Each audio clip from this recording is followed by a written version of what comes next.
Bonjour. Avant de commencer, je vous invite à un moment de silence.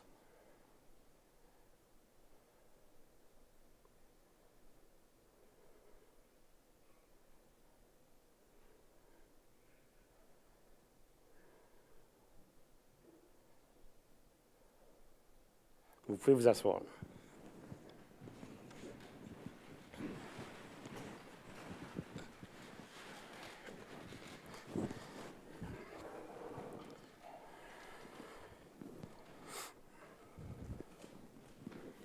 Nous débutons ce soir par une assemblée publique de consultation visant les points suivants. Le point 1.1, c'est le règlement numéro 350-137 modifiant le règlement d'urbanisme numéro 350 concernant le retrait de la disposition spéciale soumettant la zone 2149-M-04 au règlement numéro 500 sur les PIA. Le règlement projeté vise à modifier la grille de spécification de la zone 2149-M04 pour y retirer les dispositions spéciales imposant à cette zone l'obligation d'être assujettie au règlement numéro 500 relatif à l'approbation de plans d'implantation et d'intégration architecturale. Est-ce qu'on a des questions dans la salle? Nous n'avons pas de questions, Mme la greffière? Oui, merci, M. le maire. Donc, le projet de règlement numéro 350-137 qui vise à modifier le règlement d'urbanisme numéro 350 concernant le retrait de la disposition spéciale soumettant la zone 2149-M04 au règlement numéro 500 sur les PIA ne contient pas de dispositions susceptibles d'approbation référendaire. Effectivement, l'article 123, paragraphe 5.1 de la Loi sur l'aménagement et l'urbanisme prévoit que l'architecture, la symétrie et l'apparence extérieure des constructions n'est pas matière à approbation référendaire. Conséquemment, le Conseil procédera à l'adoption finale du règlement numéro 350-137 dans le cadre de la présente séance. Merci, Mme la greffière. Le point 1.2, c'est le règlement numéro 500-9 modifiant le règlement numéro 500 relatif à l'approbation des plans d'implantation et d'intégration architecturale en ce qui a trait au secteur délimité par le boulevard Choquette, la rue Dessolles et l'avenue Després et la rue Sicotte. Le projet projeté vise à modifier la délimitation d'une partie du territoire assujetti au PIA 10 pour y soustraire le secteur délimité par le boulevard Choquette, la rue Dessolles, l'avenue Després et la rue Sicotte. Est-ce qu'on a des questions, des interventions dans la salle? On n'en a pas. Madame la greffière? Oui, merci, M. le maire. Donc, le projet de règlement numéro 500-9 qui vise à modifier le règlement numéro 500 relatif à l'approbation de plans d'implantation et d'intégration architecturale en ce qui a trait au secteur délimité par le boulevard Choquette, la rue Dessolles, l'avenue Després et la rue Sicotte ne contient pas, lui non plus, de dispositions susceptibles d'approbation référendaire. Conséquemment, le Conseil va procéder à son adoption finale dans le cadre de la présente séance.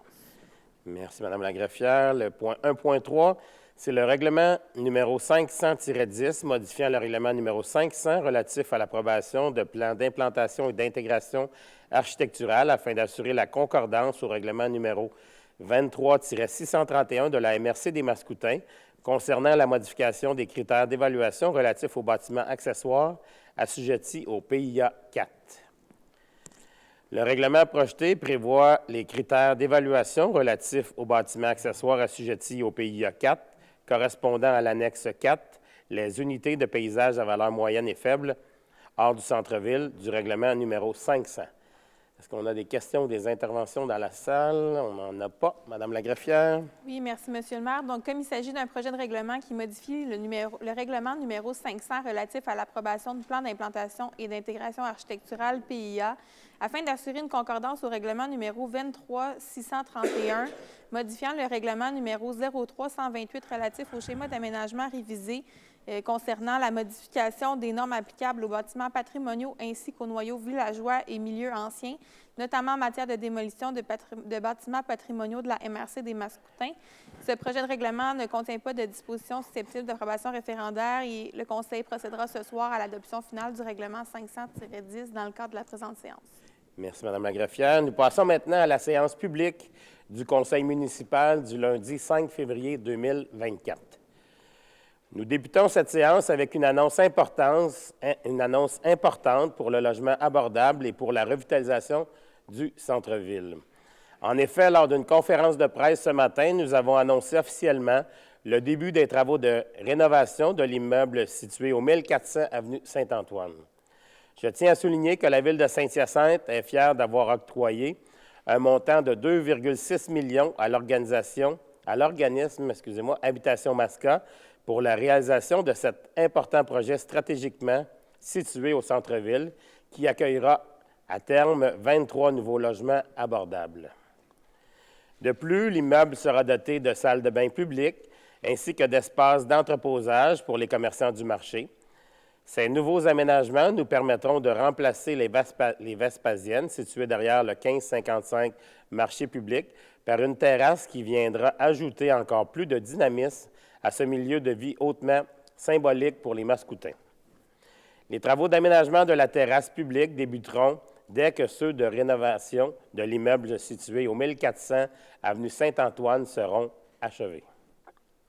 Rappelons que ce projet d'habitation Masca, évalué à plus de 10 millions de dollars, bénéficie également d'une subvention de 7,2 millions octroyée par la Société d'habitation du Québec pour la réalisation du projet.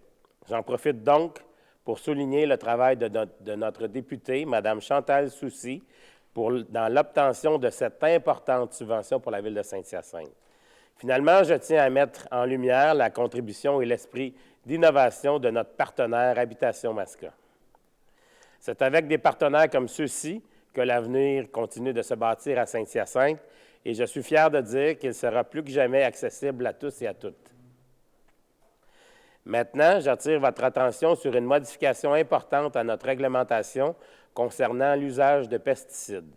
En effet, la Ville de Saint-Hyacinthe est fière d'emboîter le pas à plus de 150 autres municipalités du Québec et interdit l'usage des pesticides pour des raisons esthétiques sur l'ensemble de son territoire. Ce nouveau règlement, ayant pour objectif de protéger la santé des citoyennes et des citoyens et la biodiversité sur le territoire mascoutin, s'inscrit parfaitement dans le cadre des orientations et priorités du Conseil. Notre décision d'interdire les pesticides pour des raisons esthétiques va même au-delà de notre plan de développement durable qui comporte une action visant à sensibiliser la population sur les pesticides, leurs effets et leurs solutions alternatives.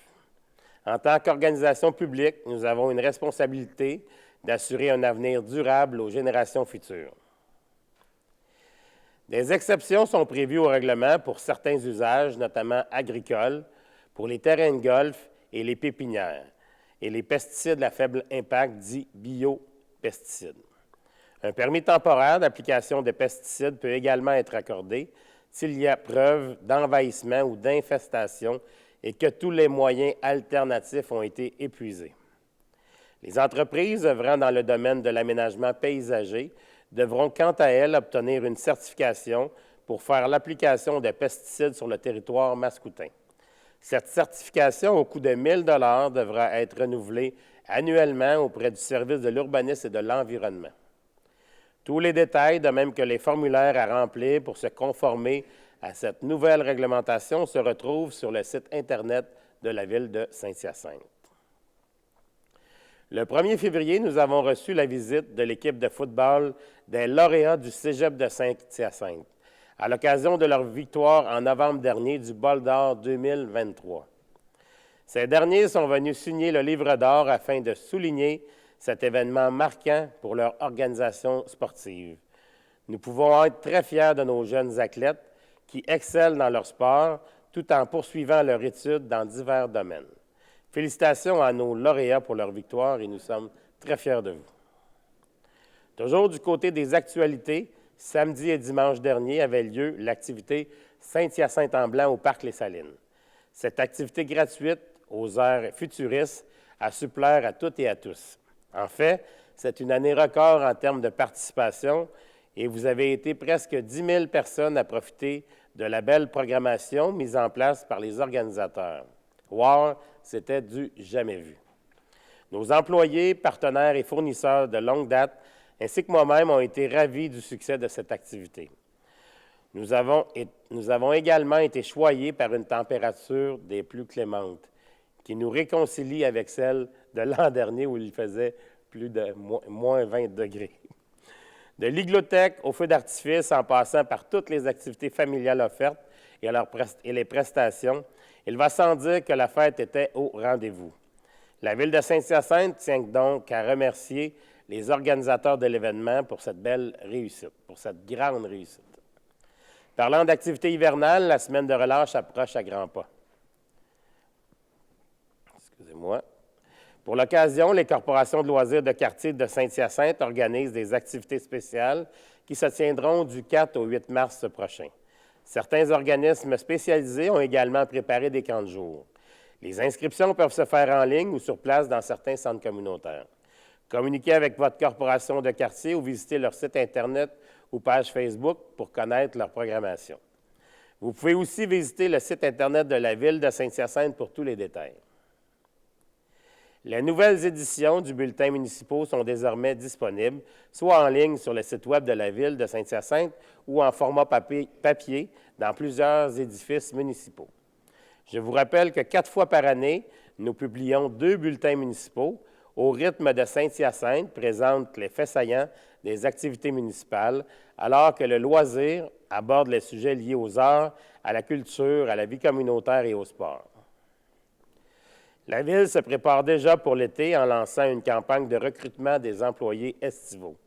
Nous avons plus de 200 postes à pourvoir, dont plusieurs permettent de profiter de l'été à l'extérieur avec un salaire compétitif et un horaire flexible. Nous recherchons notamment des manœuvres à l'horticulture ou à la voirie, des animateurs et des accompagnateurs pour les camps de jour et des sauveteurs. Nous avons également plusieurs occasions de stage. Il s'agit d'une belle expérience à ajouter à votre CV. Tous les détails sont disponibles sur sainthyacinthe.ca. Pour finir, comme vous le voyez certainement, les membres du Conseil portent le ruban vert et blanc en soutien aux jeunes dans leur effort vers la réussite scolaire. En effet, du 12 au 16 février prochain, se tiendront les Journées pour la persévérance scolaire. En participant à ce mouvement, nous formons une équipe déterminée à offrir aux jeunes générations les outils nécessaires pour s'épanouir et contribuer positivement à notre société.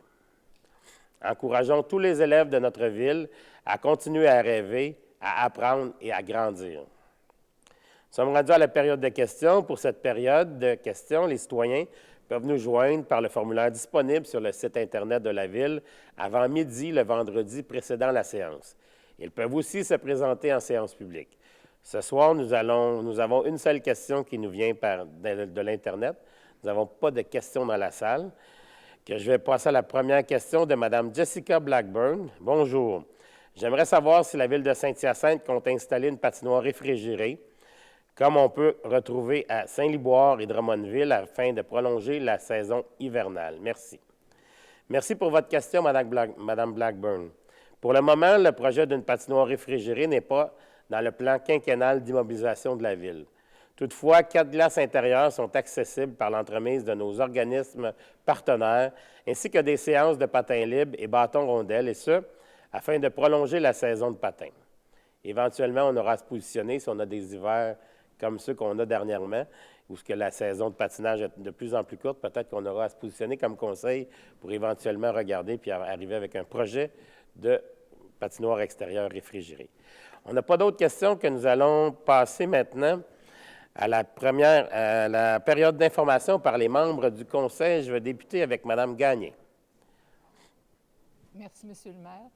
Alors, pour ceux qui s'intéressent à l'art contemporain ou ceux qui auraient envie de découvrir, il y a une nouvelle exposition à expression, Kim Waldron, jusqu'au 21 avril. Alors, bienvenue à tout le monde au Centre Expression.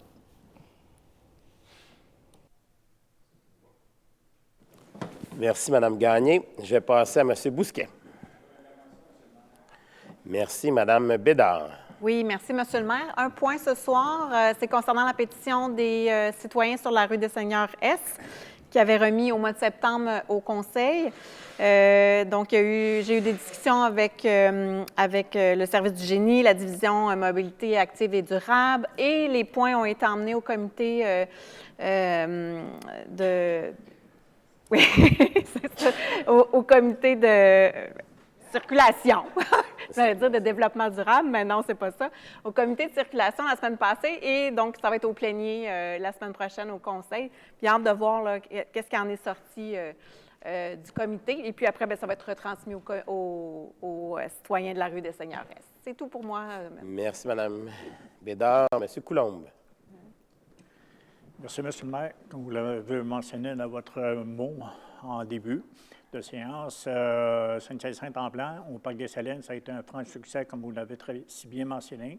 Moi, si vous voudrez emporter certains points à ce niveau-là, peut-être au niveau stationnement, on va s'ajuster peut-être pour 2025. La balance, je pense, ce fut un franc succès. Le feu d'artifice, j'entendais les gens autour de moi que c'est donc bien cool, c'est cool, les gens ils ont apprécié, les petits jeunes, les yeux illuminés, juste à regarder le feu étincelant et tout ça, là, ça a été vraiment bien. J'ai vu dans la journée, entre autres, des jeunes enfants et tout ça, qu'il y avait tellement d'activités, ça bougeait tellement que les jeunes ne voulaient pas retourner à la maison, ils voulaient rester sur place. Ça, j'ai bien apprécié parce que c'est le fun. Ça a été la ville, d'ailleurs, à bouge. On a vraiment beaucoup d'activités durant les années, donc ce fut, comme j'ai mentionné, un franc succès au niveau du Saint-Hyacinthe-en-Blanc. Et ça va être une belle reprise pour 2025. Merci, M. Coulombe. M. Barré. M. Caron. M. Côté. Oui, merci, M. le maire. C'est juste pour souligner l'Assemblée générale annuelle des services des loisirs de Sainte-Rosalie le 16 février prochain à la salle Rosalie-Papineau. On invite la population du secteur, c'est bien évident, qui est desservie par le service des loisirs Sainte-Rosalie. Et puis, pour faire prendre connaissance des réalisations du service, également des projets qui s'en viennent pour la prochaine année. Merci. Merci, M. Côté. Mme Pelletier. M. Thériault. Merci, M. le maire. Le 27 janvier dernier, il s'est tenu une soirée commémorative organisée par les Loisirs Assomption à l'École Assomption. Vous savez, suite à l'incendie, M. le maire, du mois de décembre dernier, la communauté est encore sous choc. Et on n'a pas eu besoin de lever la main longtemps. On a affiché complet très rapidement. Plus de 200 personnes se sont réunies dans le gymnase. Et je tiens à vous remercier, M. le maire, d'avoir été présent. Et M. aussi Saint-Pierre Plamondon, qui était là, sur place. Savard-Tremblay. Savard-Tremblay. SPST. Simon-Pierre, Savard-Tremblay. Je m'excuse, je me suis enfargé. J'espère qu'on ne continuera pas d'ajouter des noms. Il va falloir déplier un chèque pour le signer par la suite. Donc, en vous remerciant beaucoup d'avoir été présent, M. le maire, et on voit que la vitalité de la communauté ne s'est pas essoufflée malgré que le centre est parti en fumée. Et pour les résidents qui empruntent le sentier piétonnier qui est dans l'axe de la rue Mercier, qui passe à côté du superbe Saule et qui se rend à la rue Claire-Vallée, j'ai encore fait mention d'améliorer l'éclairage dans ce secteur-là. Alors, j'espère que dans peu de temps, on va avoir une réponse. Et finalement, comme vous le voyez, j'arbore la cravate verte pour la réussite et la persévérance scolaire. Malheureusement, le blason de persévérance scolaire à Saint-Hyacinthe, si on se compare au reste du Québec, on n'est pas premier de classe.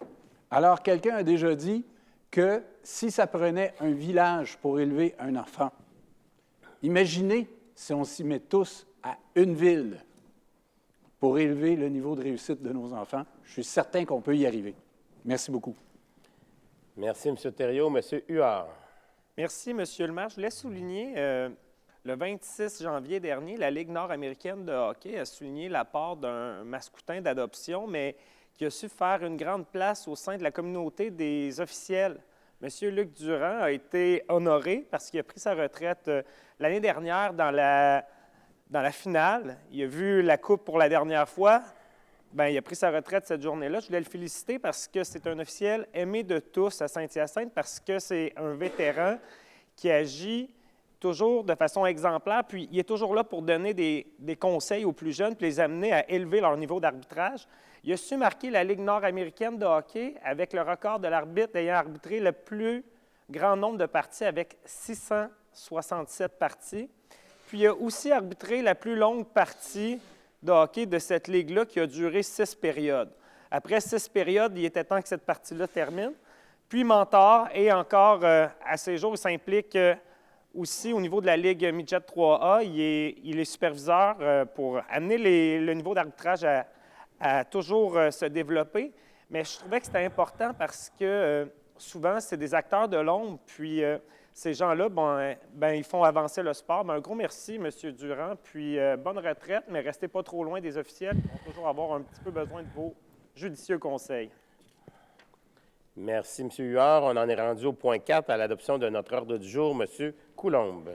Merci, M. le maire. Je propose d'adopter l'ordre du jour de la première séance telle que soumise en retirant les points 16 et 19. Merci, M. Coulombe. C'est appuyé par M. Côté. C'est adopté à l'unanimité. Le point 5, approbation du procès-verbal de la séance ordinaire du 22 janvier 2024. Mme Pelletier. Merci, M. le maire. Je propose ce qui suit d'approuver le procès-verbal de la séance ordinaire du 22 janvier 2024 et d'en autoriser la signature par les personnes désignées à cet effet.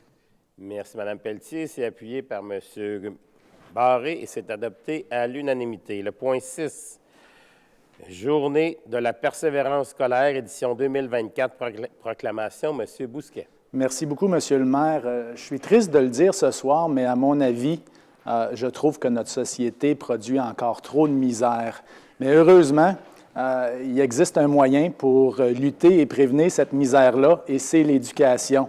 Mais pour être capable de bien éduquer une personne, à la base, ça prend de la persévérance, et surtout de la persévérance scolaire, en plus de plusieurs autres facteurs, comme un bon accompagnement familial, mais la persévérance scolaire est particulièrement importante, et c'est pourquoi là, je suis très heureux de proclamer les Journées de la persévérance scolaire qui seront soulignées cette année.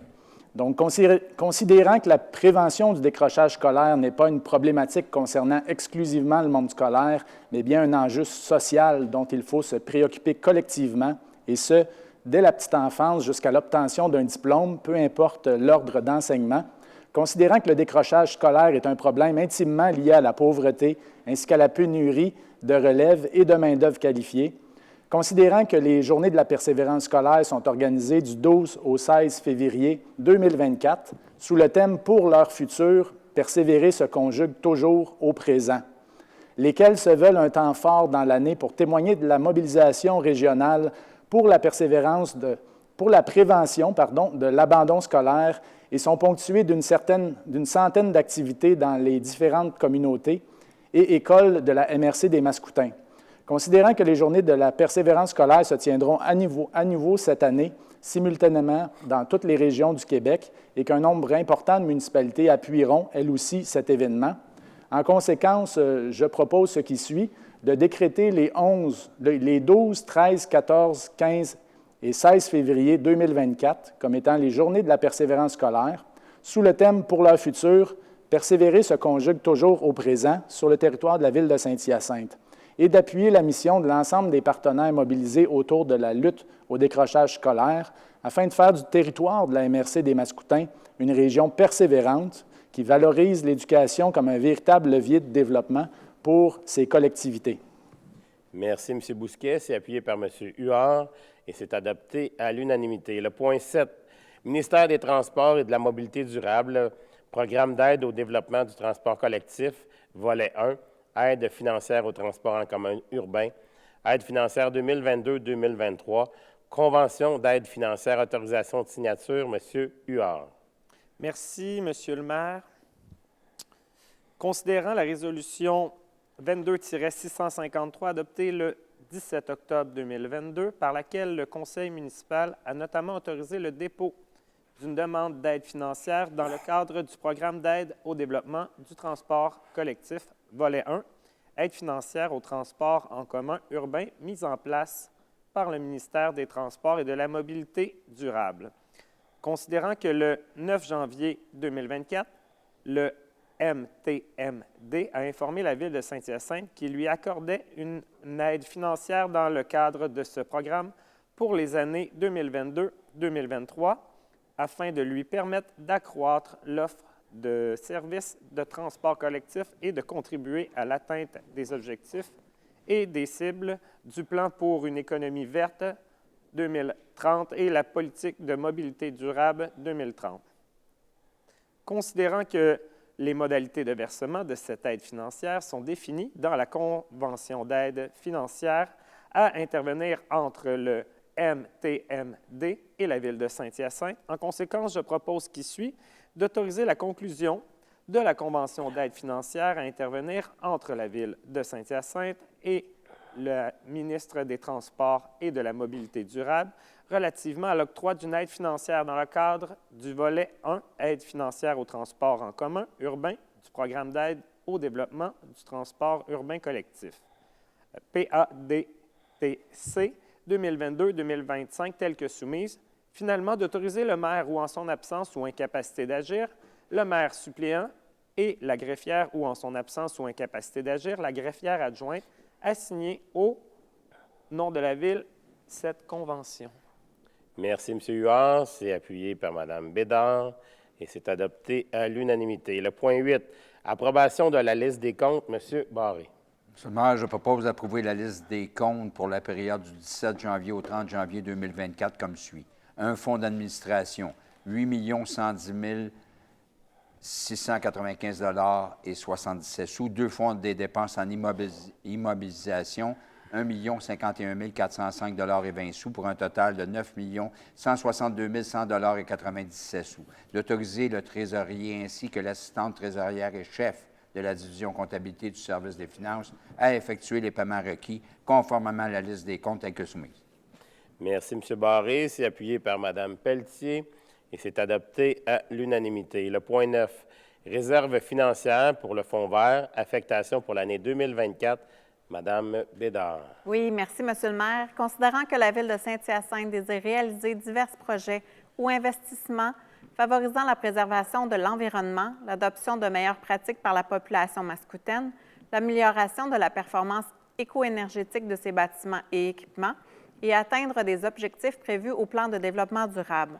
Considérant que l'article 4 du règlement numéro 670 décrétant la taxation et les compensations pour les services municipaux de la Ville de Saint-Hyacinthe prévoit le prélèvement d'une taxe foncière spéciale sur tous les immeubles imposables de la municipalité.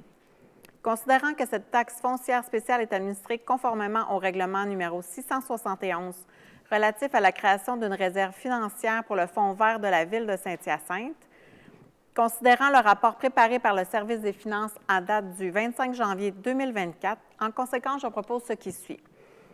D'autoriser le trésorier ainsi que la trésorière adjointe et chef de la division comptabilité du service des finances à procéder au prélèvement d'une somme de 562 300 taxe nette de la réserve financière de fonds verts conformément au règlement numéro 670 et 671 afin de financer les projets suivants. TP 20-039, achat et installation de bornes de recharge pour véhicules électriques. Poste budgétaire 23-042-00-769 75 000. TP 23-118, l'aménagement d'une zone neutre au parc Paul Morissette pour 200 000 Le TP 21-027, achat et installation de fontaines d'eau intérieure écologique pour 20 000 Le TP 23-112, jardin communautaire, divers emplacements pour 20 000 honoraires professionnels pour le plan d'adaptation au changement climatique de 60 000 et les honoraires professionnels du plan d'action du plan de développement durable en 3 phases pour 37 300 et l'ajout d'arbres supplémentaires au coût de 150 000 pour un total taxe nette de 562 300 Merci beaucoup, Mme Bédard. C'est appuyé par M. Bousquet. C'est adopté à l'unanimité. Le point 10, ministère des Transports et de la Mobilité durable, entente de collaboration, ajout de signalisation, feux de circulation et réaménagement de surface de l'intersection formée par l'avenue Castelnau et la rue Frontenac, la route 231. Autorisation de signature, M. Huard. Merci, M. le maire. Je suis content de lire cette résolution-là parce qu'on se dirige vers une atténuation, là, dans le fond, de la problématique de circulation au niveau de l'intersection Castelnau et Frontenac, là, avec des feux de signalisation. Ça va probablement atténuer le refoulement de circulation le matin et aux heures de pointe en fin de journée. Je suis très content. On avance, là, on se dirige vers l'aboutissement de ce projet-là là, dans quelques moments. Considérant la résolution 23-175 adoptée le 20 mars 2023 par laquelle le conseil municipal a demandé au ministère des Transports et de la Mobilité durable de procéder à l'analyse du dossier visant l'implantation de feux de circulation à l'intersection de l'avenue Castelnau et de la rue Frontenac, la route 231, ainsi que le réaménagement de surface de cette intersection et de permettre la réalisation de ces travaux à l'entrée du pont de Douville. Considérant que dans cette même résolution, la Ville a également signifié son intérêt à négocier un protocole d'entente à cet effet avec le MTMD, considérant que les coûts estimés pour la réalisation de ces travaux sont au montant de 1 140 000 $ plus taxes applicables, considérant que le MTMD s'engage à défrayer un montant estimé à 400 000 $ plus taxes applicables dans ce projet, considérant que pour la part de la Ville s'engage à défrayer un montant estimé à 740 000 $ plus taxes applicables pour la réalisation des travaux. En conséquence, je propose qui suit d'approuver le projet d'entente de collaboration transmis par le ministère des Transports et de la Mobilité durable à intervenir avec la Ville de Saint-Hyacinthe relativement à la réalisation des activités préparatoires et de construction pour l'implantation de feux de circulation, la modification de l'éclairage, de glissières et du marquage à l'intersection formée par l'avenue Castelnau et la rue Frontenac, telle que soumise, et ce, conditionnellement à l'approbation du règlement d'emprunt numéro 725 par le ministère des Affaires municipales et de l'Habitation. Finalement, d'autoriser le maire ou en son absence ou incapacité d'agir, le maire suppléant, et la greffière ou en son absence ou incapacité d'agir, la greffière adjointe à signer pour et au nom de la Ville de Saint-Hyacinthe cette entente à intervenir. Merci, M. Huard. C'est appuyé par M. Barré et c'est adopté à l'unanimité. Le point 11, ministère des Transports et de la Mobilité durable, le programme d'aide financière aux infrastructures de transport actif, VELOS 3, lien cyclable dans le district Yamaska, aide financière 2022-2023, reddition de compte, M. Thériault. Merci, M. le maire. Alors, à l'image de mon collègue de Douville, qui voit un projet cheminer et avancer, lorsque je me suis fait élire il y a 6 ans, c'était une demande des citoyens du district Yamaska de pouvoir rejoindre le centre-ville et rejoindre les autres loisirs en toute sécurité.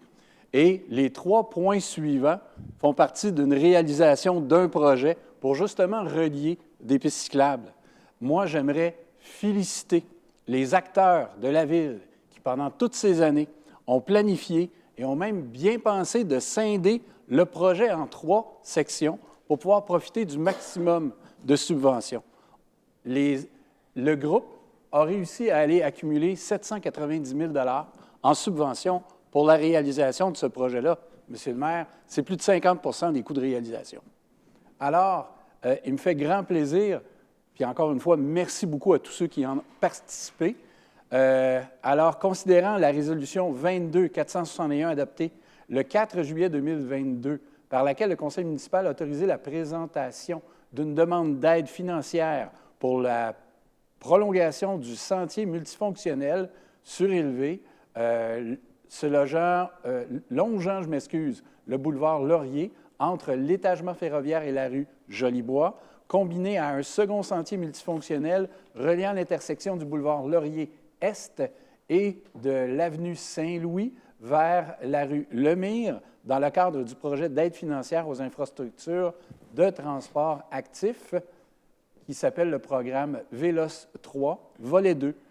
Considérant que la Ville de Saint-Hyacinthe a pris connaissance des modalités d'application du volet concerné par la demande d'aide financière soumise dans le cadre du programme VELOS 3 et s'engage à les respecter, considérant que seuls les travaux réalisés après la date figurant sur la date d'annonce sont admissibles à une aide financière, considérant que pour l'exercice financier 2022-2023, les dépenses admissibles peuvent inclure celles effectuées entre le 1er avril 2022 et le 19 octobre 2022, correspondant à la date de la lettre d'annonce du projet, considérant que Les travaux ont été réalisés du 26 septembre 2023 au 28 octobre 2023.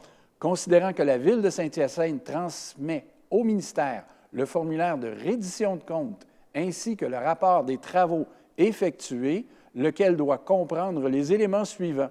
Premièrement, le détail des dépenses effectuées. Deuxièmement, la mention de tout autre remboursement obtenu pour les travaux faisant objet d'aide financière.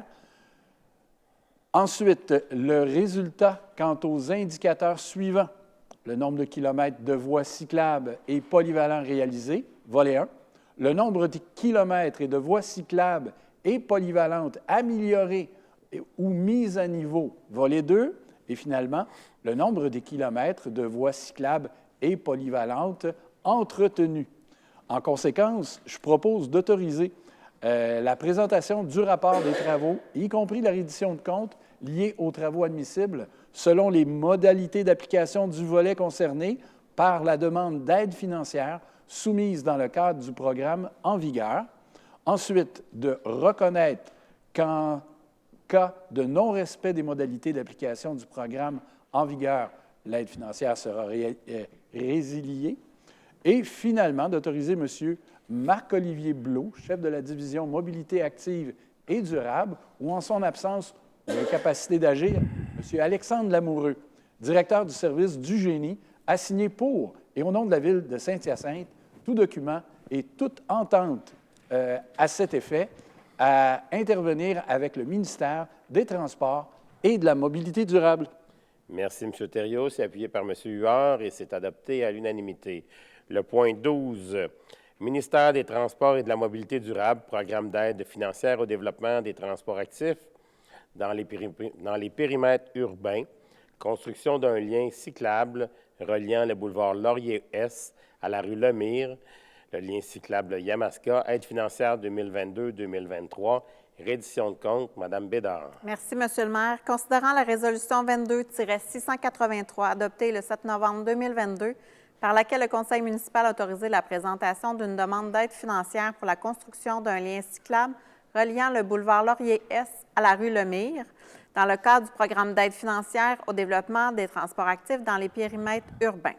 Considérant que la Ville de Saint-Hyacinthe a pris connaissance des modalités d'application du programme TAPU et s'engage à les respecter, considérant que seuls les travaux réalisés après la date figurant sur la lettre d'annonce sont admissibles à une aide financière, considérant que pour l'exercice 2022-2023, les dépenses admissibles peuvent inclure celles effectuées entre le 1er avril 2022 et le 13 février 2023, correspondant à la date de la lettre d'annonce du projet. Considérant que les travaux ont été réalisés du 26 septembre 2023 au 28 octobre 2023, considérant que la Ville de Saint-Hyacinthe transmet au ministère le formulaire de reddition de compte, ainsi que le rapport des travaux effectués, lequel doit comprendre les éléments suivants. Les pièces justificatives des dépenses effectuées, facture des comptes progressifs et tout autre document attestant les sommes dépensées, la mention de tout autre remboursement obtenu pour les travaux faisant l'objet de l'aide financière, remboursement de taxes, autres aides financières, etc. Le résultat relatif aux indicateurs suivants. Nombre de kilomètres de voies cyclables, piétonnes ou polyvalentes réalisées par le type d'aménagement. Nombre de kilomètres de rues aménagées pour les piétons et les cyclistes, rues partagées, vélorues, chaussées désignées. Nombre de vélos en libre service et de stations d'ancrage implantées par type, assisté ou non, nombre de places de stationnement pour vélos ajustés, nombre de structures, ponts, passerelles, passages souterrains aménagés. Considérant que la Ville de Saint-Hyacinthe s'engage à transmettre à la ministre, au plus tard 18 mois après le dernier versement de l'aide financière, les données nécessaires au processus de gestion et d'évaluation du programme, notamment les résultats relatifs aux indicateurs submentionnés, celles-ci comprennent un comptage aux frais du bénéficiaire de l'achalandage de l'utilisation de l'infrastructure ou de l'équipement ayant fait l'objet d'une aide financière à l'exception des stationnements pour vélos et des aménagements ponctuels. En conséquence, je propose ce qui suit, d'autoriser la présentation du rapport des travaux, y compris la reddition de comptes liés aux travaux admissibles selon les modalités d'application du programme en vigueur, de reconnaître qu'en cas de non-respect des modalités d'application du programme en vigueur, l'aide financière sera résiliée, d'autoriser M. Marc-Olivier Blot, chef de la division mobilité active et durable ou en son absence ou incapacité d'agir. M. Alexandre Lamoureux, directeur du service du génie, a signé pour et au nom de la Ville de Saint-Hyacinthe tout document ou toute entente à cet effet à intervenir avec le ministère des Transports et de la Mobilité durable. Merci, Mme Bédard. C'est appuyé par M. Thériault et c'est adopté à l'unanimité. Le point 13, ministère des Transports et de la Mobilité durable, le programme d'aide financière au développement des transports actifs dans les périmètres urbains, construction d'un lien cyclable reliant le boulevard Laurier-Est à la rue Jolibois, aide financière 2022-2023. Reddition de compte, M. Thériault.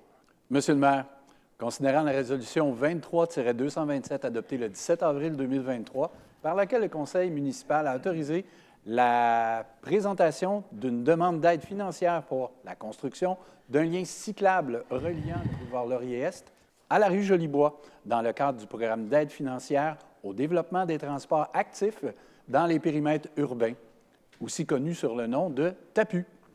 Considérant que la Ville de Saint-Hyacinthe a pris connaissance des modalités d'application du programme TAPU et s'engage à les respecter, considérant que seuls les travaux réalisés après la date figurant sur la lettre d'annonce sont admissibles à l'aide financière, considérant que pour l'exercice financier 2022-2023, les dépenses admissibles peuvent inclure, celles effectuées entre le 1er avril 2022 et le 10 août 2023, correspondant à la date de la lettre d'annonce du projet, considérant que les travaux ont été réalisés entre le 26 septembre 2023 et le 28 octobre 2023, considérant que la Ville de Saint-Hyacinthe transmet au ministère le formulaire de reddition de compte ainsi que le rapport des travaux effectués, lequel doit comprendre les éléments suivants.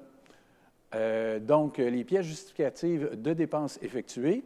Ensuite, la mention de tout autre remboursement obtenu pour les travaux faisant l'objet d'aide financière. Le résultat relatif aux indicateurs suivants. Le nombre de kilomètres de voies cyclables piétonnes ou polyvalentes réalisées par le type d'aménagement. Le nombre de kilomètres de rues aménagées pour les piétons et les cyclistes. Le nombre de vélos en libre service et de stations d'ancrage implantées par type, le nombre de places de stationnement pour vélos ajoutées. Finalement, le nombre de structures, que ce soit passerelles, ponts, passages souterrains, aménagées. Considérant que la Ville de Saint-Hyacinthe s'engage à transmettre à la ministre au plus tard 18 mois après le dernier versement de l'aide financière les données nécessaires au processus de gestion et d'évaluation du programme, notamment les résultats relatifs aux indicateurs sous-mentionnés. Ensuite de ça, en conséquence, je propose d'autoriser la présentation du rapport des travaux, y compris la reddition de compte liée aux travaux admissibles, selon les modalités d'application du programme en vigueur. Ensuite, de reconnaître qu'en cas de non-respect des modalités d'application du programme en vigueur, l'aide financière sera résiliée. Finalement, d'autoriser M. Marc-Olivier Blot, chef de la division Mobilité active et durable, ou en son absence ou incapacité d'agir, M.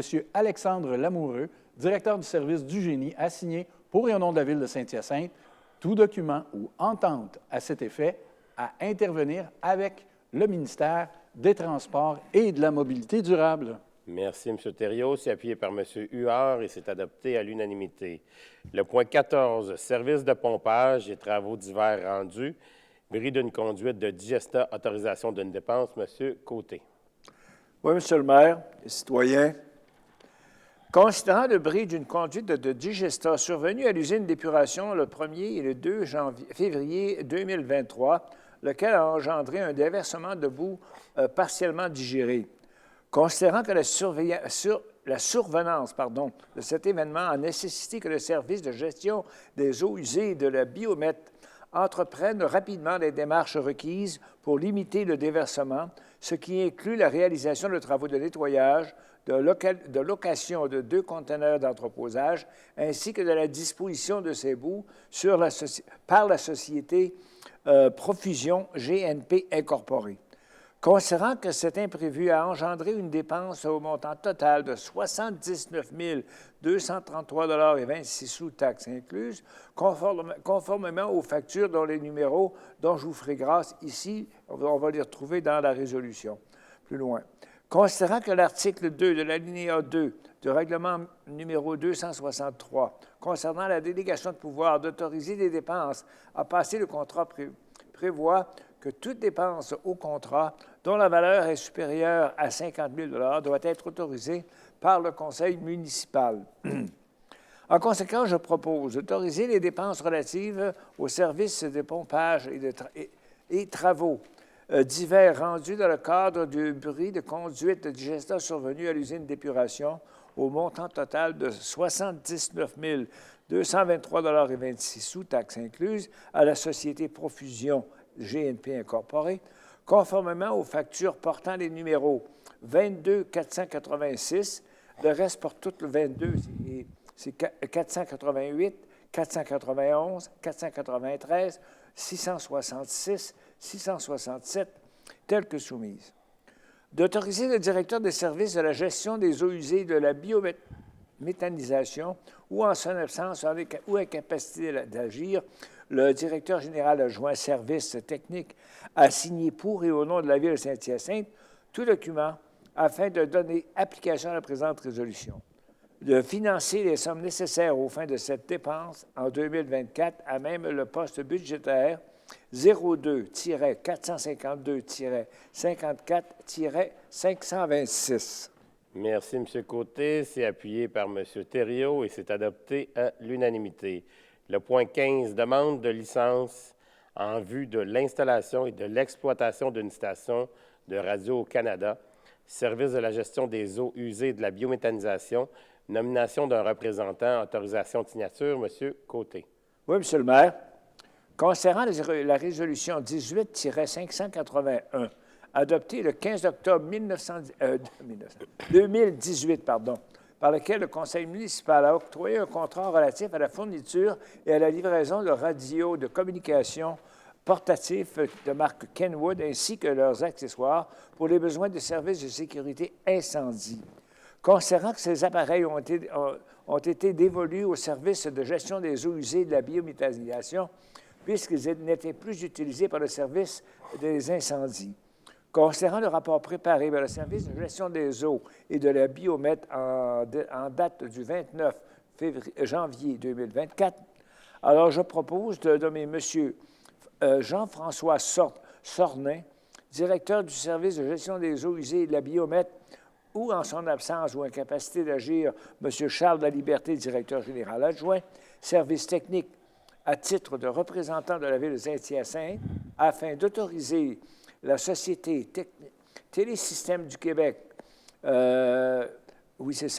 pour agir à titre de mandataire de la Ville dans le cadre de la présentation de la demande de licence en vue d'installation et l'exploitation d'une station radio au Canada et de transiger avec transigner avec l'Innovation scientifique développement économique du Canada jusqu'à l'émission de la licence demandée. D'autoriser le directeur des services de gestion des eaux usées et de la biomètre ou en son absence ou incapacité d'agir le directeur général adjoint services techniques à signer pour et au nom de la Ville de Saint-Hyacinthe tout document afin de donner application à la présente résolution. Merci, M. Côté. C'est appuyé par M. Thériault et c'est adopté à l'unanimité. Le point 16 est retiré. On passe au point 17, calendrier des subventions 2024, organismes mandataires ou associés, approbation et autorisation de versement. Madame Pelletier.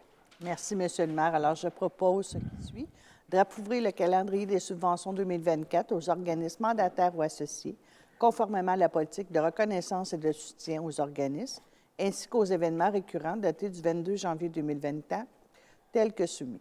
D'autoriser le trésorier ou l'assistante trésorière et chef de la division comptabilité du service finance à procéder au versement des subventions prévues à ce calendrier pour l'année 2024, conformément aux modalités financières établies par les ententes conclues avec ces organismes. Merci, Mme Pelletier. C'est appuyé par Mme Bédard et c'est adopté à l'unanimité. Le point 18, partenaire d'affaires en ressources humaines à la direction des ressources humaines embauche, M. Bousquet. Merci, Monsieur le maire. Je propose d'embaucher Mme Laurie Campbell au poste de partenaire d'affaires en ressources humaines à la direction des ressources humaines, échelon minimal du grade 4 de la politique de rémunération des cadres, le tout conformément aux conditions suivantes. De fixer la date d'entrée en fonction de Mme Campbell au 26 février 2024, de soumettre Mme Campbell à une période d'essai de 6 mois et de permettre à Mme Campbell de bénéficier des mêmes conditions de travail que celles applicables à l'ensemble du personnel cadre de la Ville de Saint-Hyacinthe. Merci, M. Bousquet. C'est appuyé par M. Caron et c'est adopté à l'unanimité. Le point 19 a été aussi retiré. On en est au point 20. Surintendant par intérim à la division immeubles et espaces verts du service des travaux publics. Promotion, M. Bousquet. Monsieur le maire, je propose ce qui suit, de promouvoir M. Tommy Desmarais au poste de surintendant par intérim à la division immeubles et espaces verts du service des travaux publics, le tout conformément aux conditions suivantes. D'établir la date d'entrée en fonction de M. Desmarais rétroactivement au 30 janvier 2024, de fixer la rémunération de M. Desmarais à compter de sa nomination à l'échelon 3 du grade 5 de la politique de rémunération des cadres et de permettre à M. Desmarais de bénéficier des mêmes conditions de travail que celles applicables à l'ensemble du personnel cadre de la Ville de Saint-Hyacinthe. Merci, M. Bousquet. C'est appuyé par M. Caron et c'est adopté à l'unanimité. Le point 21. Syndicat des salariés de la Ville de Saint-Hyacinthe, lettre d'entente numéro 28, modification de l'horaire de travail pour le poste d'appariteur courrier, autorisation de signature, abrogation de la résolution 23-314 de Mme Pelletier. Merci, Monsieur le maire. Considérant la résolution 23-314 adoptée le 15 mai 2023, par laquelle le Conseil municipal a autorisé la signature de la lettre d'entente numéro 28 entre la Ville de Saint-Hyacinthe et le syndicat des salariés de la Ville de Saint-Hyacinthe relativement à la modification de l'horaire de travail pour le poste d'appariteur courrier à la direction des communications et de la participation citoyenne. Considérant que cette lettre d'entente n'a pas été approuvée par le syndicat, qu'elle n'a pas été soumise au ministère du Travail pour approbation, considérant ce qui précède, il y a lieu d'abroger la présente résolution. En conséquence, je propose que ce qui suit, d'abroger à toute fin que de droit la résolution 23-314 adoptée le 15 mai 2023.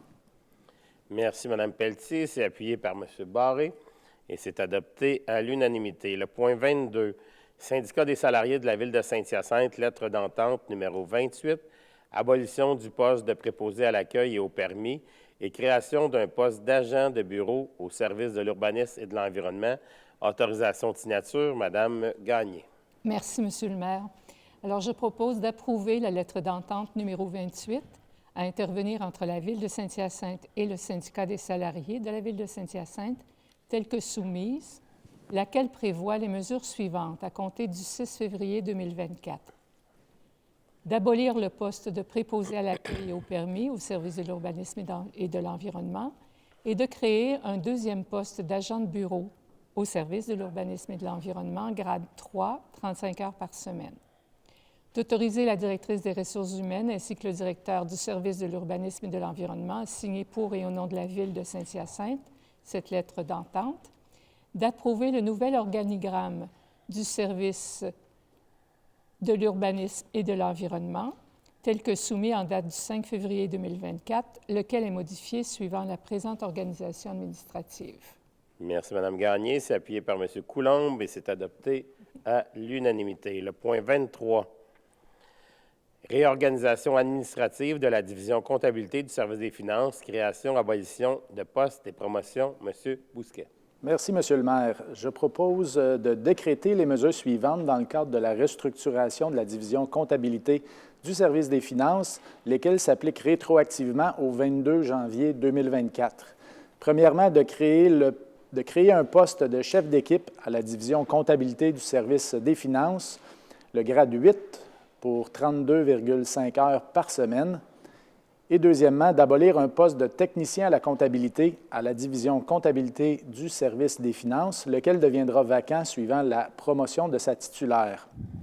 de promouvoir Mme Nancy Lavoie au poste de chef d'équipe à la division comptabilité du service des finances, grade 8, échelon 3 ans et plus, 32,5 heures par semaine, rétroactivement au 22 janvier 2024, et d'approuver le nouvel organigramme du service des finances relativement à la division comptabilité tel que soumis en date du 22 janvier 2024, lequel est modifié suivant la présente réorganisation administrative. Merci, M. Bousquet. C'est appuyé par Mme Gagné. C'est adopté à l'unanimité. Le point 24, Syndicat des salariés de la Ville de Saint-Hyacinthe, lettre d'entente numéro 34, restructuration à la division comptabilité du service des finances, autorisation de signature, M. Huard. Merci, Monsieur le maire. Je propose d'approuver la lettre d'entente numéro 34 à intervenir entre la Ville de Saint-Hyacinthe et les syndicats des salariés de la Ville de Saint-Hyacinthe relativement à la restructuration à la division comptabilité du service des finances telle que soumise. Ensuite, d'autoriser la directrice des ressources humaines ainsi que le directeur du service des finances à signer pour et au nom de la Ville de Saint-Hyacinthe cette lettre d'entente. Merci, M. Huard. C'est appuyé par M. Coulombe et c'est adopté à l'unanimité. Le point 25, employé à la division gestion et valorisation des matières organiques du service de la gestion des eaux usées et de la biométhanisation, mesures disciplinaires, M. Thériault. Merci, M. le maire. Alors, je propose ce qui suit.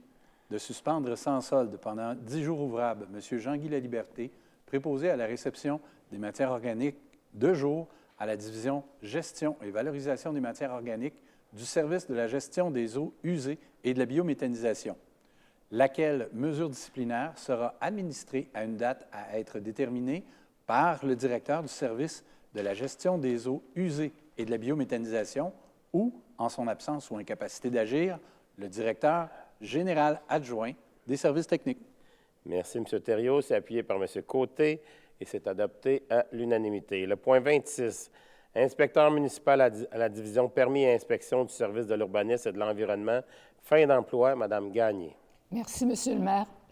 Alors, je propose de mettre fin à la période d'essai et à l'emploi de Mme Aurélie Tenedos-Bennec au poste d'inspectrice municipale à la division permis et inspection du service de l'urbanisme et de l'environnement en date du 5 février 2024.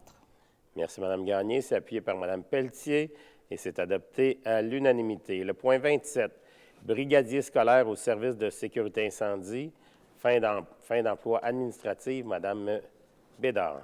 Merci, Monsieur le maire. Je propose ce qui suit de mettre fin à l'emploi administrativement de Mme Joanne Guertin, brigadière scolaire du service de sécurité incendie, et ce, en date du 5 février 2024. Merci beaucoup, Mme Guertin, de vos années avec nous.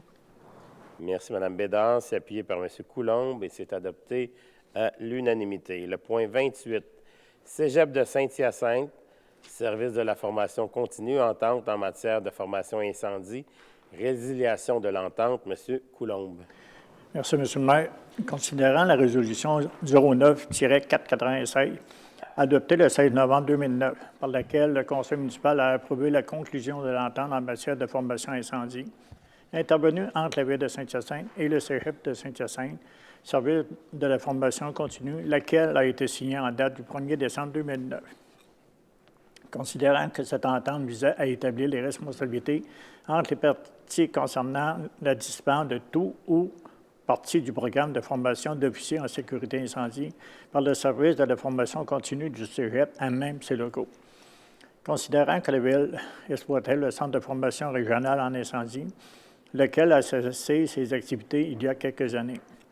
Considérant que l'article 8 de cette entente prévoit que celle-ci est pour une durée d'1 année, débutant le 1er novembre 2009 et se renouvellera automatiquement à son échéance pour des périodes successives d'1 année, à défaut de l'une des parties de faire parvenir un préavis à l'effet contraire au plus tard le 30 septembre précédant chaque renouvellement. Considérant que ce même article indique que chaque partie pourra à tout moment mettre fin unilatéralement à la présente entente par l'envoi de préavis écrit de 60 jours. Donc, je propose ce qui suit de résilier l'entente en matière de formation incendie intervenue en date du 1er décembre 2009 entre la Ville de Saint-Hyacinthe et le Cégep de Saint-Hyacinthe, relative aux modalités du programme de formation d'officiers en sécurité incendie à compter du 5 avril 2024. De transmettre copie de la présente résolution au Cégep de Saint-Hyacinthe, laquelle agit à titre de préavis de résiliation conformément à l'article 8 de la présente entente. Merci, M. Coulombe. C'est appuyé par M. Thériault et c'est adopté à l'unanimité. Le point 29, Centre de formation en conduite préventive d'urgence, entente en matière de formation incendie, résiliation de l'entente. M. Coulombe. Merci, M. le maire. Considérant la résolution 09-496 adoptée le 16 novembre 2009, par laquelle le Conseil municipal a approuvé la conclusion de l'entente en matière de formation incendie, intervenue en la ville de Saint-Hyacinthe et le Centre de formation en conduite préventive d'urgence incorporé, laquelle a été signée en date du 22 décembre 2009. Considérant que cette entente visait à établir les responsabilités entre les parties concernant la dispense de tout ou en partie du programme de formation spécialisée, offerte par le Centre de formation en conduite préventive d'urgence aux pompiers en matière de conduite préventive d'urgence dans les infrastructures de centres de formation régionale en incendie, exploitées par la Ville.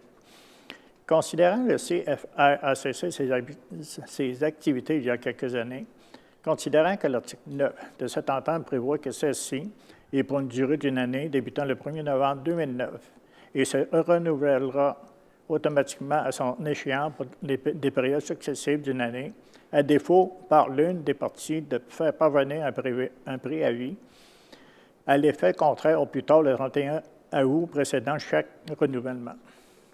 Considérant que ce même article indique que chaque partie pourra à tout moment mettre fin unilatéralement à la présente entente par l'envoi d'un préavis écrit de 60 jours.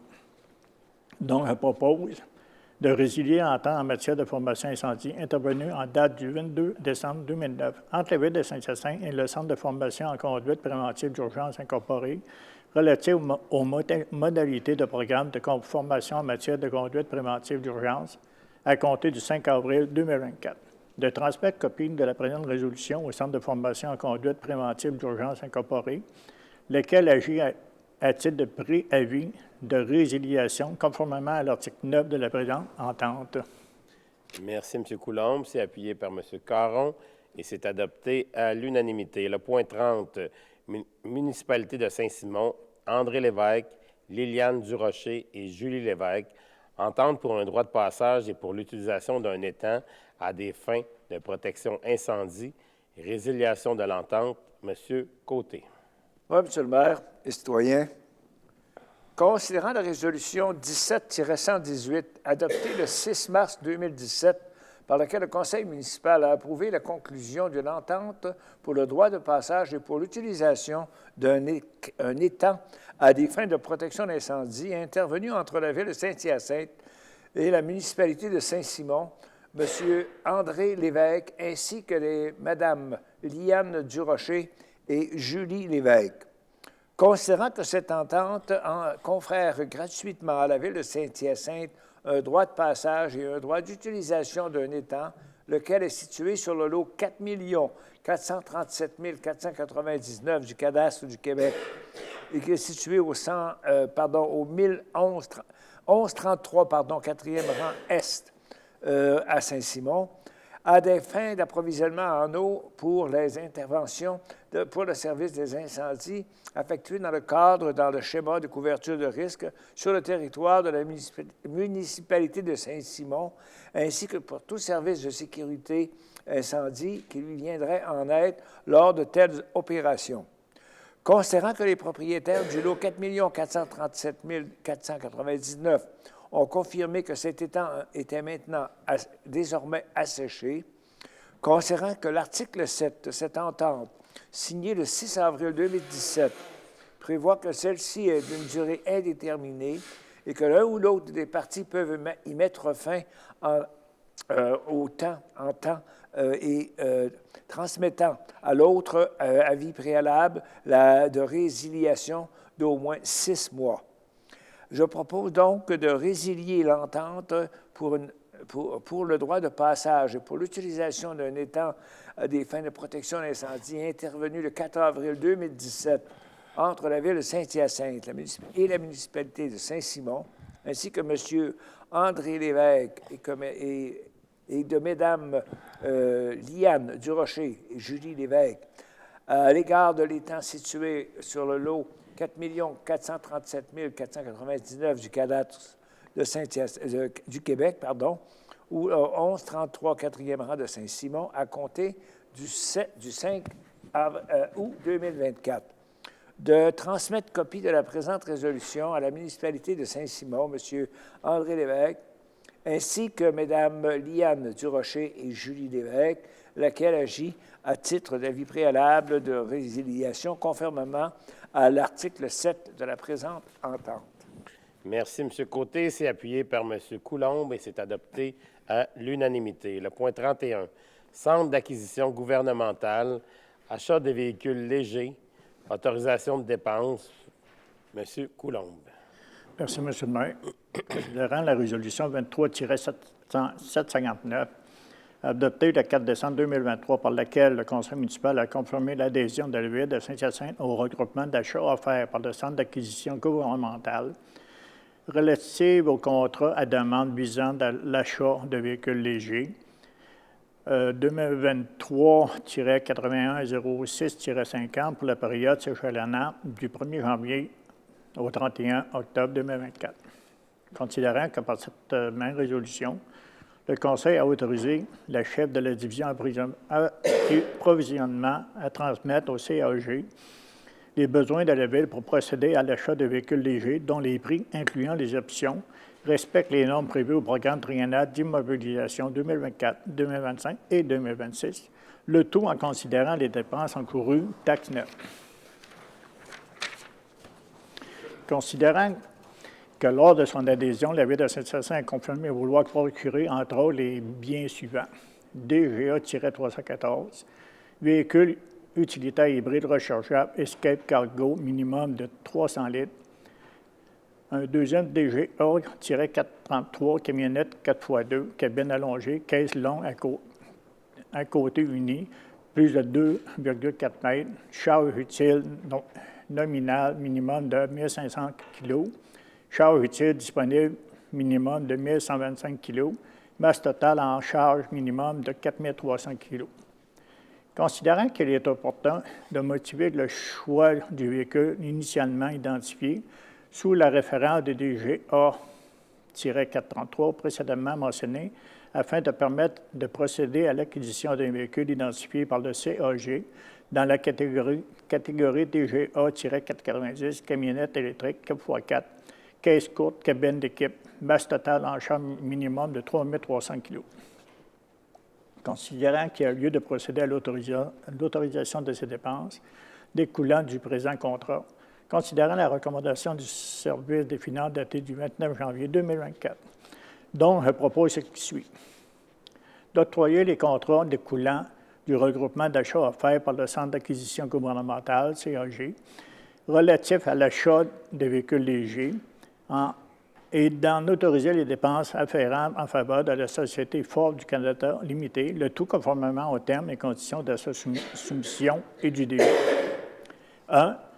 Pour l'acquisition de 3 véhicules identifiés par le CAG sous la référence DGA-314, véhicules utilitaires hybrides rechargeables, espace cargo minimum de 300 litres de marque Ford, modèle Escape hybride rechargeable de l'année 2024 pour un montant total estimé à 150 635 et 65 sous, taxes incluses.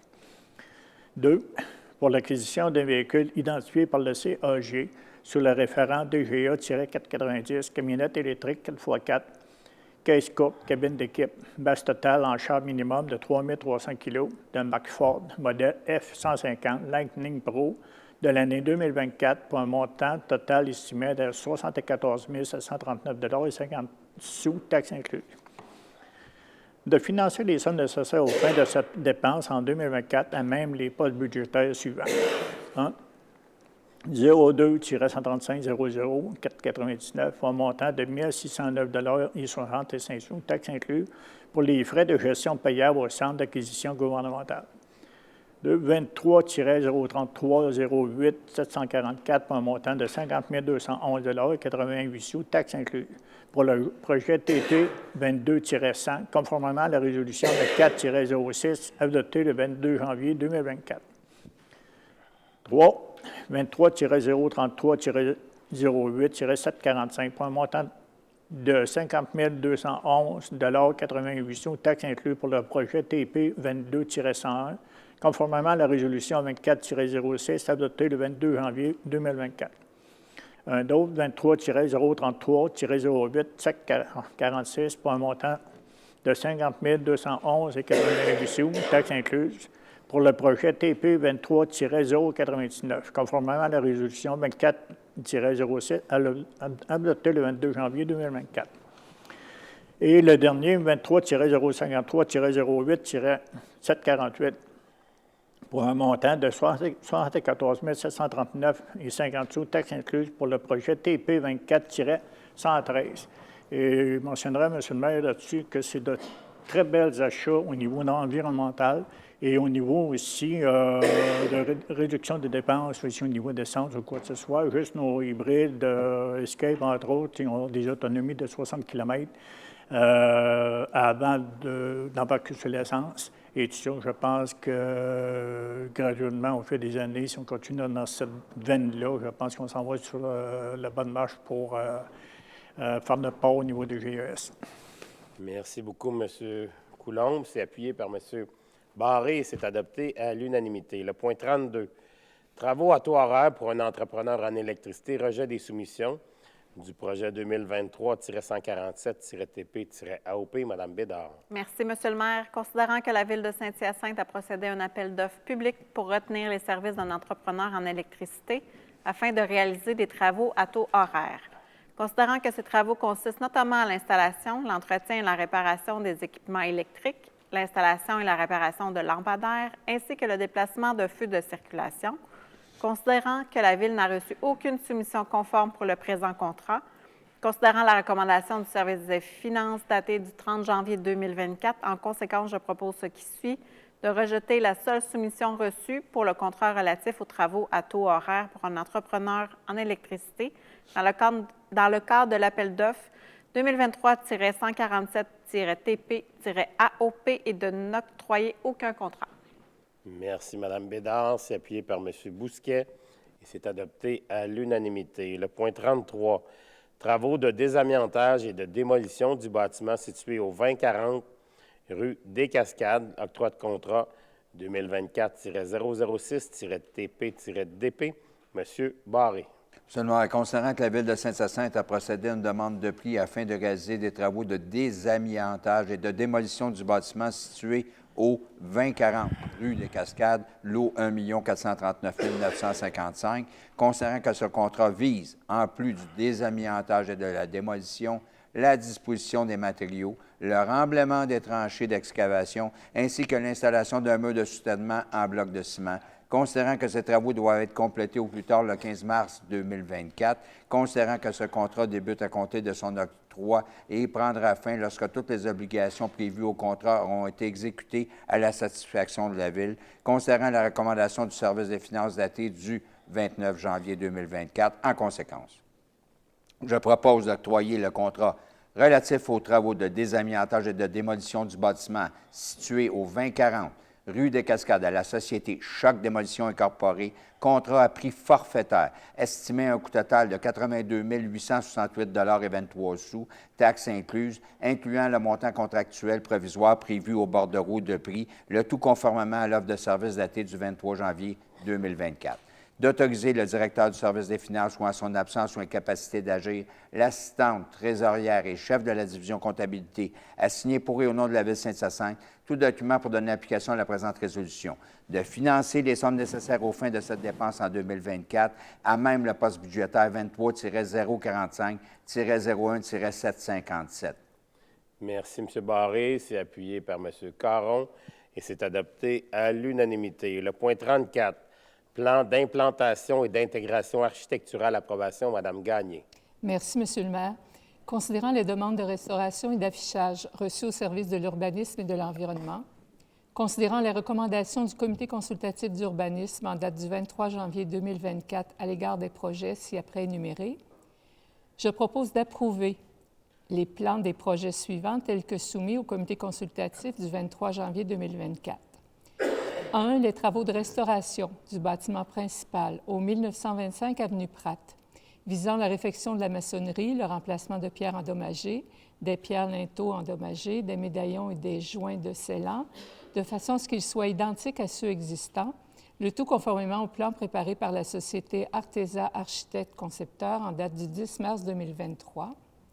2. Le projet d'affichage pour le bâtiment principal au 1210 rue Cascade pour le commerce Tabagimasca, lequel vise l'installation d'une enseigne d'identification sur la marquise existante beige cendré, selon l'option A, figurant au plan préparé par M.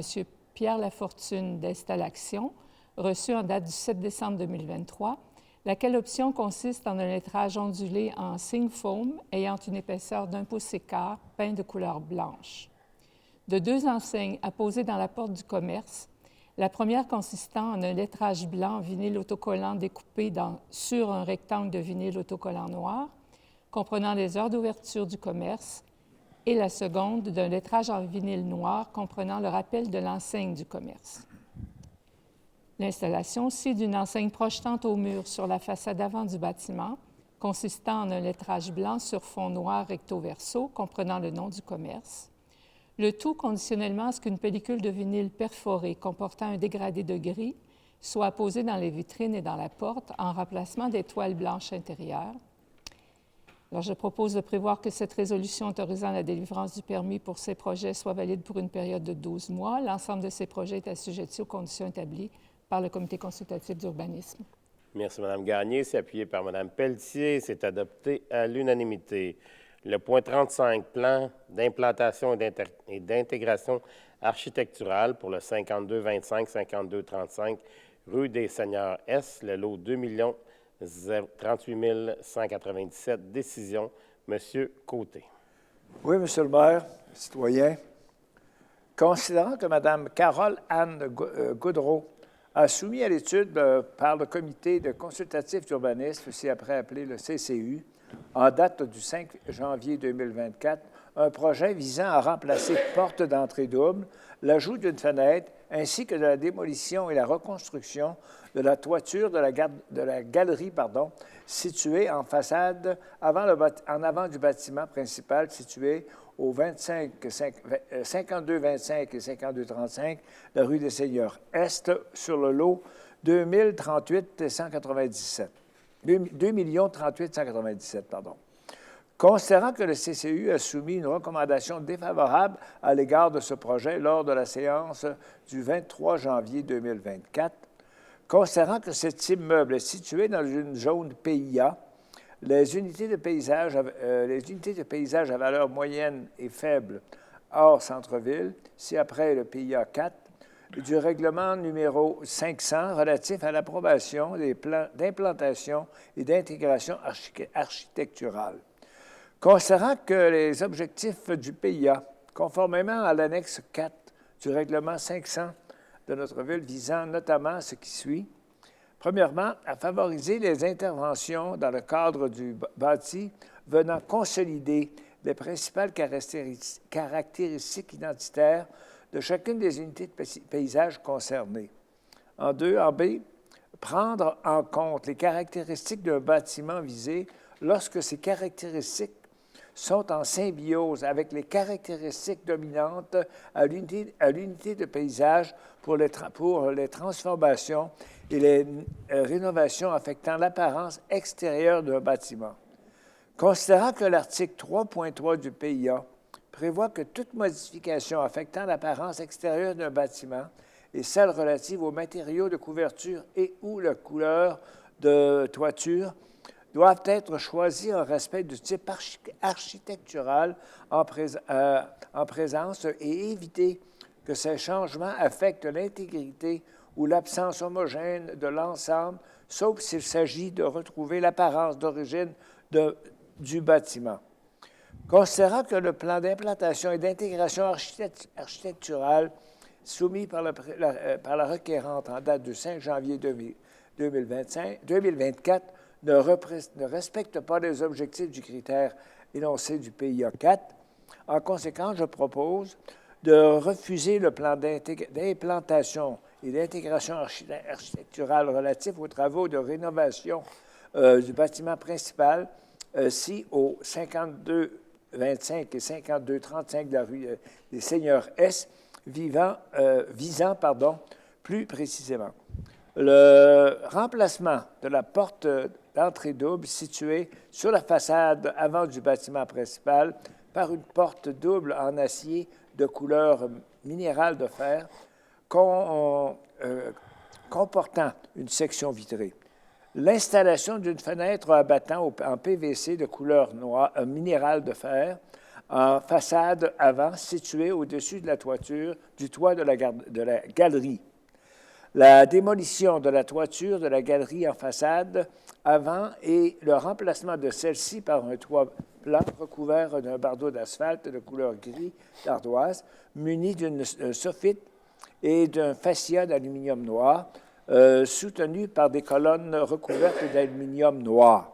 Le tout conformément aux objectifs et critères prévus au PIA, les unités de paysage de valeur moyenne et faible, hors centre-ville, du règlement du PIA 500 relative à l'approbation des plans d'implantation et d'intégration architecturale mentionnés précédemment. Merci, M. Côté. C'est appuyé par Mme Gagné et c'est adopté à l'unanimité. Le point 36, adoption de la résolution concernant une demande d'autorisation d'un projet particulier de construction, de modification ou d'occupation d'un immeuble situé sur le lot 1 439 639, situé au 1095 avenue Laframboise, 1130 et 1140 avenue Hôtel de Ville, et sur le lot situé au 1 439 640, ayant front sur l'avenue de l'Hôtel de Ville. M. Caron. Oui, Monsieur le maire, je vous ferai grâce des considérants dont j'ai fait la lecture au premier projet de résolution soumis à la séance du 18 décembre 2023 et considérant aussi le second projet de résolution soumis à la séance du 22 janvier 2024. En conséquence, je propose d'accorder, conformément au règlement numéro 240, relatif au projet particulier de construction, de modification ou d'occupation d'un immeuble, PPC-moi, la délivrance d'un permis de construction pour un immeuble mixte comportant 34 logements et 2 locaux commerciaux situés au rez-de-chaussée, ayant front sur l'avenue de l'Hôtel de Ville, ainsi qu'un stationnement semi-souterrain sur le lot 1 439 639, situé au 1095 avenue Laframboise, 1140 avenue de l'Hôtel de Ville, et sur le lot 1 439 640 du cadastre du Québec, ayant front sur l'avenue de l'Hôtel de Ville, ayant comme caractéristique un empiètement des balcons situés sur les façades latérales du bâtiment jusqu'à un maximum de 0 m de la ligne de terrain. 2. Une allée d'accès au stationnement intérieur d'une largeur minimale de 5,40 m. 3. Une entrée charretière d'une largeur minimale de 5,40 m. 4.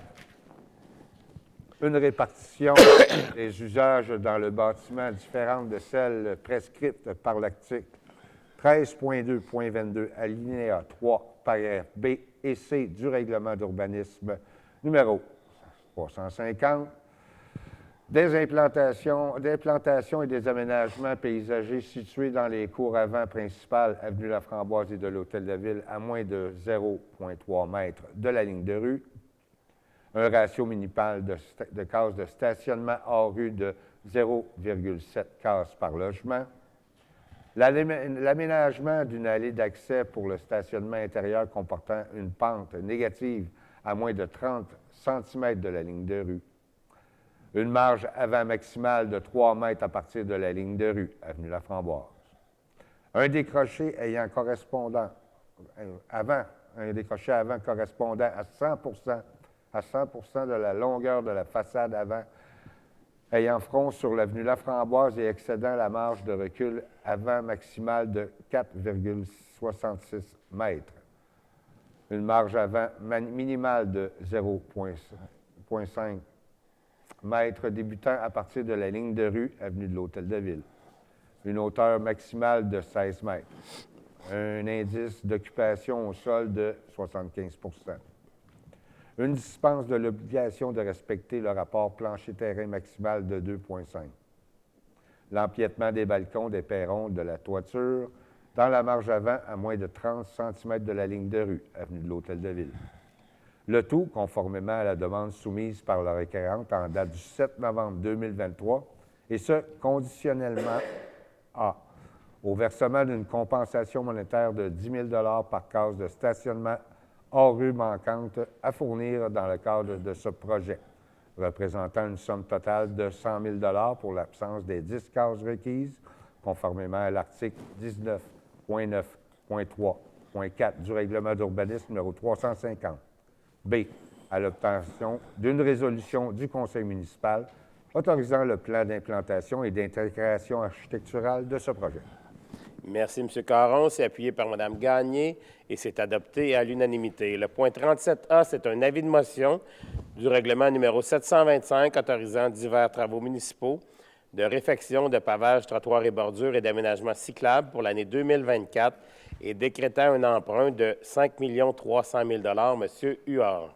Merci, Monsieur le maire. Je donne l'avis de motion du règlement numéro 725 autorisant divers travaux municipaux de réfection, de pavage, trottoirs et bordures et d'aménagement cyclable pour l'année 2024, décrétant un emprunt de 5 300 000 Merci, M. Huard. Le point 37B, c'est le dépôt et l'adoption du projet de règlement numéro 725 autorisant divers travaux municipaux de réfection de pavage, trottoirs et bordures et d'aménagement cyclable pour l'année 2024 et décrétant un emprunt de 5 300 000 M.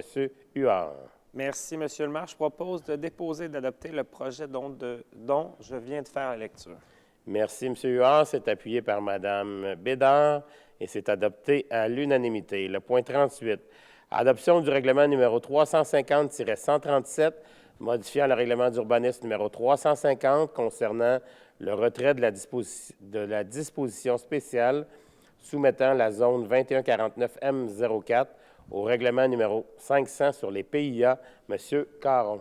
Oui, Monsieur le maire, je propose d'adopter le règlement numéro 350-137 modifiant le règlement d'urbanisme numéro 350 concernant le retrait de la disposition spéciale soumettant la zone 2149-M-04 au règlement numéro 500 sur les PIA. Merci, M. Caron. C'est appuyé par M. Huard et c'est adopté à l'unanimité. Le point 39, adoption du règlement numéro 500-9 modifiant le règlement numéro 500 relatif à l'approbation de plans d'implantation et d'intégration architecturale en ce qui a trait au secteur délimité par le boulevard Choquette, la rue des Sols, l'avenue des Prés et la rue Sicotte. M. Bousquet. Monsieur le maire, je propose d'adopter le règlement numéro 500-9 modifiant le règlement numéro 500 relatif à l'approbation de plans d'implantation et d'intégration architecturale en ce qui a trait au secteur délimité par le boulevard Choquette, la rue des Sols, l'avenue des Prés et la rue Sicotte. Merci, M. Bousquet. C'est appuyé par M. Caron et c'est adopté à l'unanimité. Le point 40, règlement numéro 500-10 modifiant le règlement numéro 500 relatif à l'approbation de plans d'implantation et d'intégration architecturale afin d'assurer la concordance au règlement numéro 23-631 de la MRC des Mascoutins concernant la modification des critères d'évaluation relatifs aux bâtiments accessoires assujettis au PIA 4. M. Barré. Monsieur le maire, je propose d'adopter le règlement numéro 500-10 modifiant le règlement numéro 500 relatif à l'approbation de plans d'implantation et d'intégration architecturale afin d'assurer la concordance au règlement numéro 23-631 de la MRC des Mascoutins concernant la modification des critères d'évaluation relatifs aux bâtiments accessoires assujettis au PIIA-4.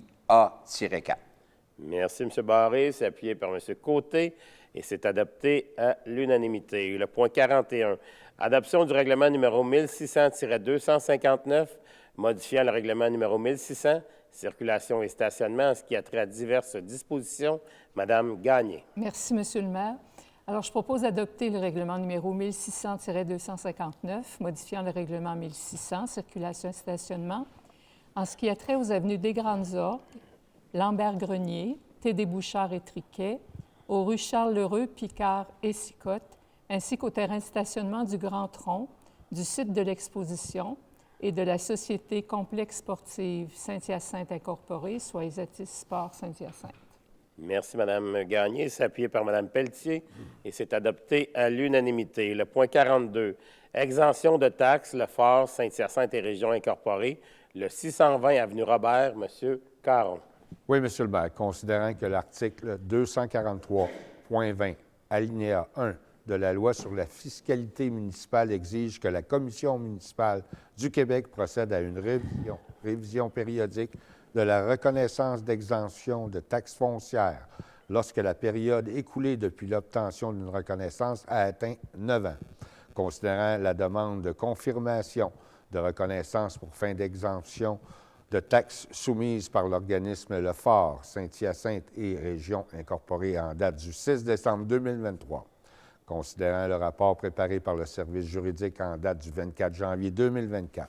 En conséquence, je propose d'appuyer la demande de reconnaissance pour fin d'exemption de taxes ou de remboursement de surtaxes foncières soumises par l'organisme Le Fort, Saint-Hyacinthe et Région Incorporée, relativement à l'immeuble situé au 620 avenue Robert, lot 1 439 256 du Cadastre du Québec, de transmettre la présente résolution à la Commission municipale du Québec.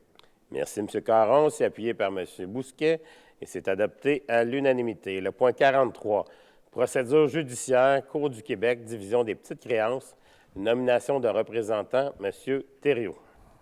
Merci, M. le maire. Alors, considérant que la Ville de Saint-Hyacinthe juge opportun de désigner des représentants pour agir en son nom dans le cadre de divers recours entamés devant la Cour du Québec, division petites créances, district Saint-Hyacinthe. En conséquence, je propose ce qui suit, de mandater les représentants suivants afin d'agir pour et au nom de la Ville de Saint-Hyacinthe dans le cadre de certains recours, lesquels seront entendus devant la Cour du Québec, division des petites créances, district Saint-Hyacinthe. Alors, parti au dossier de Pierre Turcotte contre la Ville de Saint-Hyacinthe, numéro du dossier 750-32-701 642-228. Le représentant de la Ville sera Mme Christelle Poirier, greffière, ou en son absence ou incapacité d'agir, M. Alexandre Lamoureux, directeur du service de génie.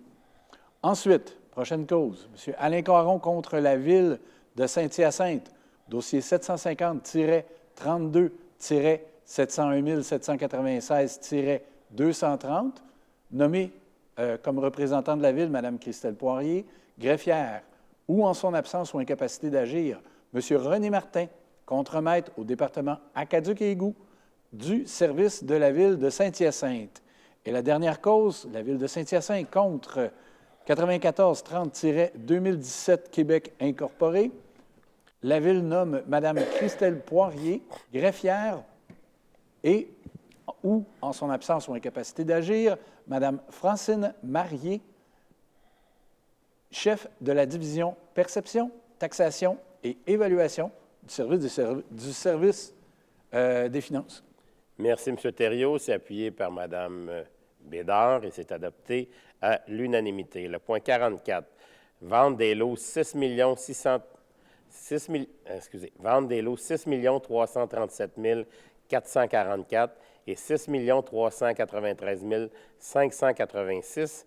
Le projet de construction sur les lots 6 394 467, le 3375 avenue Bérard, au 9403-7371 Québec Inc., renonciation à la rétrocession à l'égard du lot 6 393 586. Autorisation de signature, Mme Pelletier. Merci, Monsieur le maire.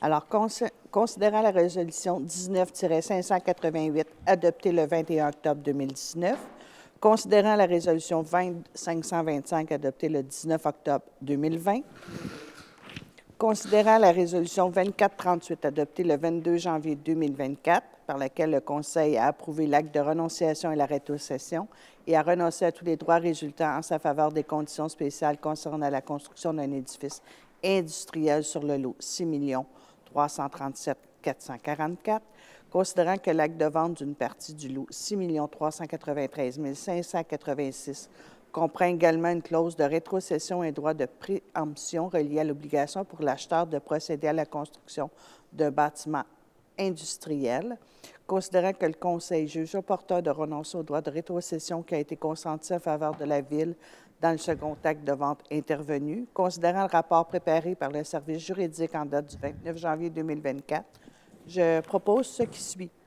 D'approuver le projet d'acte de renonciation à la rétrocession préparé par Maître Cynthia Fluet, notaire en date du 25 janvier 2024, par lequel la Ville de Saint-Hyacinthe renonce à tous les droits résultant en sa faveur des conditions spéciales concernant la construction d'un édifice industriel imposé à l'ECC 9403-7371 Québec Inc., soit des droits de rétrocession et de préemption sur le lot 6 393 586 cadavres du Québec, lequel est maintenant fait partie du lot 6 394 467, dont la référence est le 3375 avenue Bérard, conditions découlant de l'acte de vente daté 11 novembre 2020, publié sur le numéro 25 840 273, d'autoriser le maire ou en son absence ou en capacité d'agir le maire suppléant et la directrice des services juridiques ou en son absence ou en capacité d'agir la greffière à signer pour et au nom de la Ville de Saint-Hyacinthe cet acte de renonciation à la rétrocession.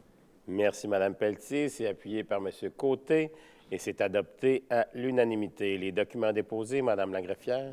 Oui, merci, Monsieur le maire. Donc, j'invite le Conseil à prendre acte du dépôt de la liste des salariés non permanents embauchés par la Ville de Saint-Hyacinthe en vertu de l'article 73.2 de la Loi sur les cités et villes et de l'article 3 du règlement numéro 263 concernant la délégation de pouvoir autoriser des dépenses et de passer des contrats, laquelle fait état de l'embauche d'un surveillant à la patinoire extérieure au parc Casimir-des-Sols, d'un technicien en évaluation ainsi que d'un préposé à l'entretien au centre aquatique des Jardins.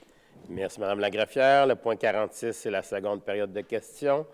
Il n'y a pas de questions dans la salle. Le point 47, c'est la levée de la séance proposée par M. Caron, appuyée par Mme Gagné, de déclarer la levée de la séance à 20h06. La prochaine séance du Conseil public du Conseil municipal sera le lundi 19 février dès 18h30. Merci pour votre écoute et bonne fin de soirée à vous tous. Au revoir.